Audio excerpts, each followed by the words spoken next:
drum line. Some of our members of our drum line have put together a little repertoire for all of us. I'd like to bring up Terry Husky, Tim Ray, Bob Trutman, Rich Carson, and Ron Dill.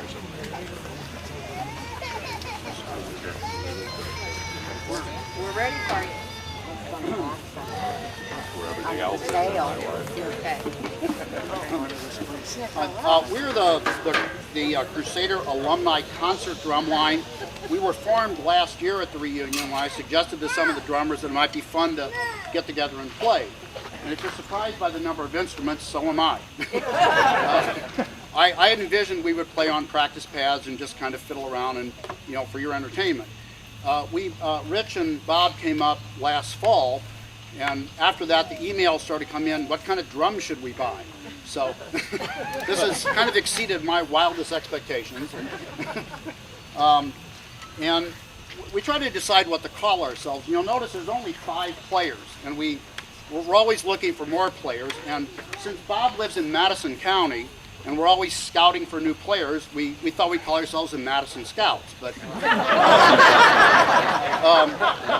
then someone said that they thought that name might have already been taken. So we decided on the Crusaders Alumni Concert Drum Line. And we say concert because we don't march. Now, Roger will tell you that even in the 60s, the drum line really didn't march a whole lot anyway. But now we march even less. So we kind of walk, but anyway. Our program this year is Quo Vadis, the DCI question. And in 1962, the Royal Airs opened with their show, Quo Vadis. So we are asking DCI, where are you going?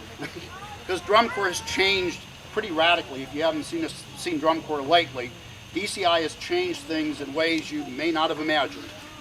So we are going to trace that evolution, beginning with a classic snare drum solo, the Connecticut Halftime, which I knew was an old drum solo, and Rich looked it up on the internet and dated it at 1817. And we all know that everything we read on the internet must be true. So anyway, we're going to start with that, and also as we are using the practice field as a subtext of our show, as a metaphor for our journey to the field of competition. So if anything sounds like a mistake, it's just to enhance the metaphor. So it won't be flawless, or you may imagine that. And then sometimes they tell you that taking photos of a performance will distract the player as well. You can take all the pictures you want. The only restriction we have is that we don't want to see any score sheets. If anybody brings out a score sheet, you'll be evicted from the reunion.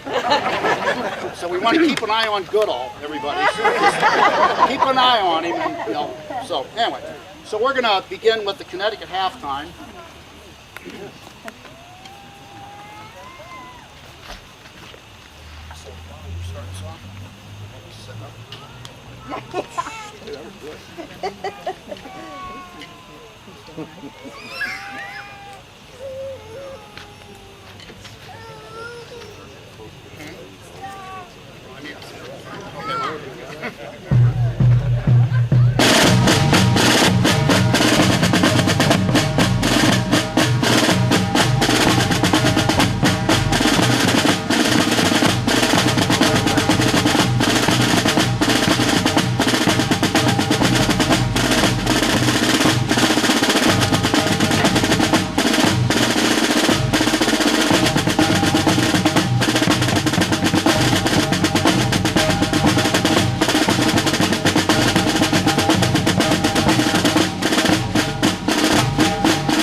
Well, that was a little more metaphorical than I'd hoped for, but